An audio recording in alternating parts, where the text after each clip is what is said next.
Assalamualaikum warahmatullahi wabarakatuh. Perkenalkan, nama saya Lia Laila Sara. Saya adalah guru fisika di SMA Lab School UI Bandung. Pada kesempatan kali ini, saya akan membagikan praktik baik dalam pembelajaran fisika yang diberi judul pengembangan E-Cell 2.0 pada pembelajaran konsep rangkaian kapasitor berbantuan Arduino. E-Cell 2.0 merupakan singkatan dari E-Scaffolding Enhanced Learning yang berbantuan Web 2.0. Mengapa ini penting dalam pembelajaran? Yang pertama, kita mengetahui kalau peserta didik itu memiliki keragaman dalam kompetensi, pengetahuan awal maupun dalam keterampilannya. Salah satu pendekatan pembelajaran yang dapat memberikan bimbingan kepada peserta didik sesuai dengan kebutuhan dan kompetensinya adalah pendekatan scaffolding. Pendekatan scaffolding memiliki 3 karakteristik utama, yaitu sense making, management process, dan articulation dan reflection. Namun bagaimana kita mendesain pendekatan scaffolding ini menjadi sebuah pembelajaran berdiferensiasi, maka kita integrasikan karakteristik dari pembelajaran berdiferensiasi tersebut, yaitu kita integrasikan asesmen awal atau asesmen diagnostik, kemudian kita integrasikan juga task tier atau tugas terstruktur dan berjenjang, dan yang terakhir kita integrasikan adalah flexible grouping. Dalam pembelajaran fisika sendiri, dalam kita memberikan pembimbingan kepada peserta didik, tentu kita memerlukan media pembelajaran yang sesuai. Nah, pada konsep kapasitor, seringkali guru mengalami kesulitan karena tidak adanya alat. Alat yang tersedia di sekolah itu tidak ada yang dapat mengukur kapasitansi dari kapasitor tersebut. Oleh karena itu, dalam pengembangan ini kita menggunakan bantuan dari Arduino. Arduino itu adalah microcontroller yang dapat mengintegrasikan berbagai sensor ataupun program. Salah satunya adalah untuk mendeteksi kapasitansi dari sebuah benda. Secara garis besar, E-Cell 2.0 yang dikembangkan dapat dilihat pada grafik berikut ini. Jadi ada 3 scaffolding, yaitu conceptual, procedural, dan strategi scaffolding. Sebagai tahap awal pengembangan, kita gunakan terlebih dahulu asesmen awal kepada peserta didik. Setelah itu kita kategorikan peserta didik menjadi 3 kategori utama. Yang pertama adalah kelompok peserta didik yang memerlukan bimbingan penuh, kelompok peserta didik yang memerlukan bimbingan sebagian, dan kelompok peserta didik yang dapat belajar mandiri. Nah, setelah kita mendapatkan gambaran dari kondisi peserta didik, kemudian kita kembangkan E-Cell 2.0 tersebut.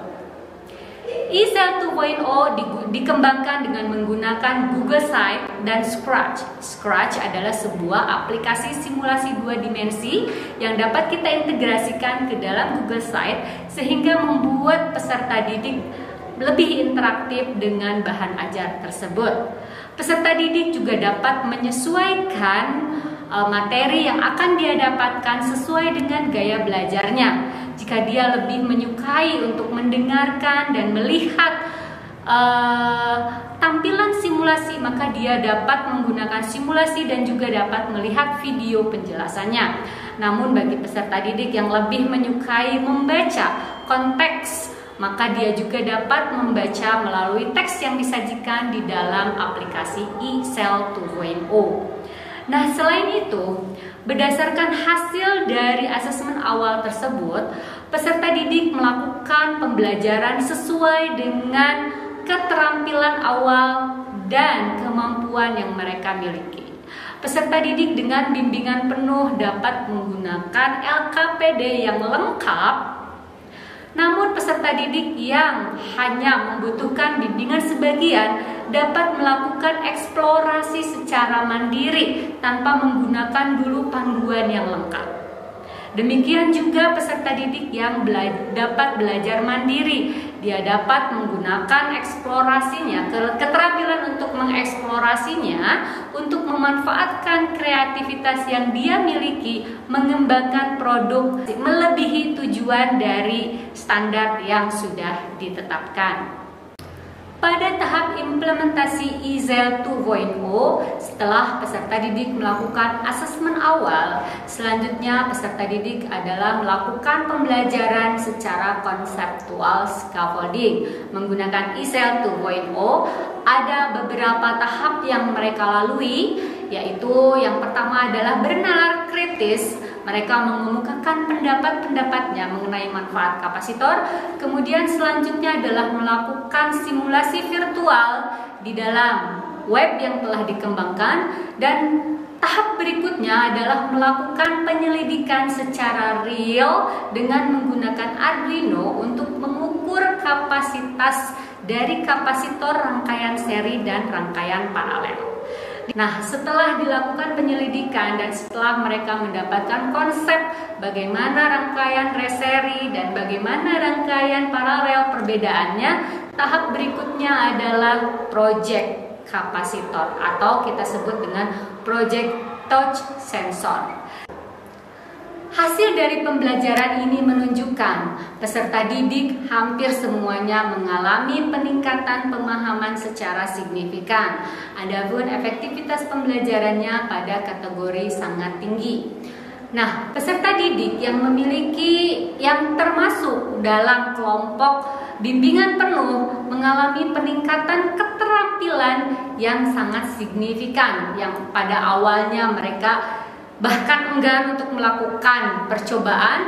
Kali ini mereka dapat membuat kreativitas baru, yaitu dengan memodifikasi suara yang dihasilkannya menjadi suara yang baru. Sedangkan kelompok dengan bimbingan mandiri tanpa bimbingan, kelompok yang mandiri dalam proyek tersebut hasil buzzer menunjukkan hanya nada biasa, tapi mereka bisa mengubahnya menjadi sebuah lagu dengan modifikasi nilai frekuensi dan nilai time delay.